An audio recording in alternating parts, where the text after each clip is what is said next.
እንደምናችሁ ልጆቼ ቆሎ ፈጆቼ እንደዛ ነበር አይደል አባባ ተስፋዬ ድሮ የሚሉ እኔም እናንተን ልጆቼ እህቶቼ ወንድሞቼ ወገኖቼ ጓደኞቼ ሰላም ለሁላችሁ ይሁን እላለሁ እንደኔ ቆሎ በጣም የምትወዱ ኢትዮጵያ ሰው ሲሄድ ቆሎ ብቻ ይዛችሁልኝ ነው ብላችሁ የምትሉ አሁን በአሜሪካን ሀገር ውስጥ እንግዲህ በቀላሉ መንገድ አዘጋጅተን በአማርን ጊዜ የምንመገበው ቆሎ አዘጋጅላችኋለሁኝ ሀገር ቤት እናቶቻችን ቆሎ ሲያዘጋጁ ብዙ ደክመው ነው አይደል በተለይ መፈተጉ አብረን እንከታተለው መጀመሪያ ይሄን ገብሱን የተፈተገ ገብስ የገዛሁት ስፕራውት ፋርመርስ ማርኬት ከሚባል ሱቅ ውስጥ ነው ሌላው ደግሞ ይሄ የምታዩት ነው ከትሬደር ጆን የሚሸጠው በጣም ትንሽ ናት ግን በቂ ነው ለቆሎ ትልቅ ይመስላል በፒክቸር ላይ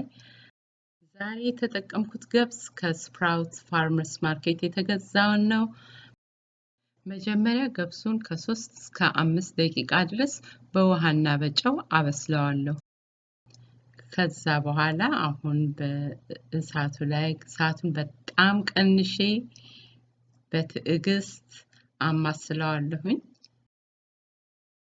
ስለዚህ እንግዲህ ዋናው ነገር እንዳያርብን መጠንቀቅና ሁሉንም እኩል እንዲበስልልን ማድረግ ነው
መልኩ እንደዚህ ያማረልን ሲሄድ ቀመስ ከላዩ ቀመስ ያደረግን መብሰሉን ድርቅ ማለቱን እያየን ይሄንን አንዴ ከተዘጋጀልን በኋላ እናወጣውና የሚቀጥለውን ደግሞ እንደዚህ እንደገና ቆላለሁ ማለት ነው ተለቅ ባለ ምጣድ ሁሉንም አንድ ላይ ልንቆላው እንችላለን ይሄው ደርሶልናል አወጣዋለሁኝ ቆንጆ ሆኖ ተቆልቷል በጣም ይጣፍጣል ፍሬሽ ነው በጣም ፍሬሽ ቆሎ አሁን ደግሞ አብሮት የሚካሄደውን ይሄንንም ሽምብራውን የሽምብራ ዱቤ ነው ምንለው ድሮ ለ5 ደቂቃ ያህል ጨው ጨምሬ ከቀቀልኩት በኋላ አውጥቼ እሱንም አመስ አድርገዋለሁኝ አሁንም እሳቱን አላበዛበትም ውስጡ ድረስ በደንብ ደረቅ ብሎ ከሽከሽ እንደሚል ሆኖ መቆላት ስላለበት አሁን ይሄንንም አወጣዋለሁኝ ቀጥሎ ደግሞ ለውዝ ገብሱን ኦቾሎኒውን ሽምብራውን የገዛሁት ከስፕራውት ፋርመርስ ማርኬት ነው ለውዙንም እንደዚሁ ሳት ባልበዛበት ሞቅ አድርገውና አወጣዋለሁኝ አሁን ከገብሱ ቆሎ ጋር ሽምብራውንም ለውዙንም አንድ ላይ እቀላቅላለሁ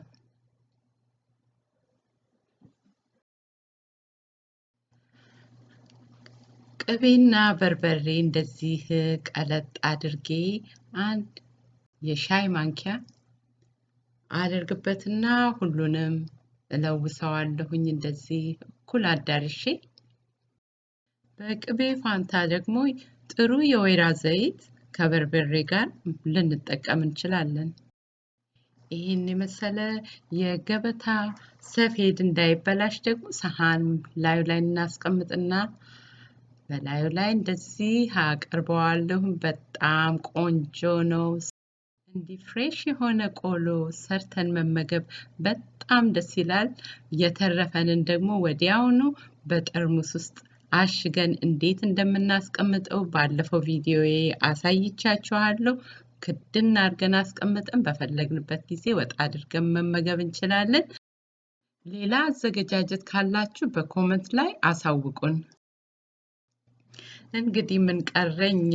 ቋንጣውን፣ በርበሬውን፣ ሚጥሚጣውን፣ ቆሎውን በአሜሪካን ሀገር እንዴት እንደማዘጋጅ ቪዲዮ ቀድቼ አቅርቤላችኋለሁ። አይ ቲንክ ሽሮ ማዘጋጀት ነው እንግዲህ ወደፊት እግዚአብሔር ሲል ይሆናል። እሱንም ሌላም ሐሳብ ካላችሁ ደግሞ ትገልጹልኛላችሁ ከታች።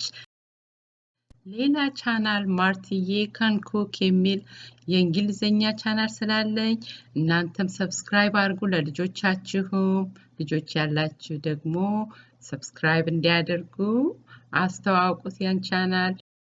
ይህን ቪዲዮ ለሌሎቹ ሼር ማድረግ አትርሱ። ሰብስክራይብ ያደርጋችሁ በሙሉ ቴንክ ዩ ቬሪ ማች። ቪዲዮዬን እዚህ ላይ አቋርጣለሁ። ባይ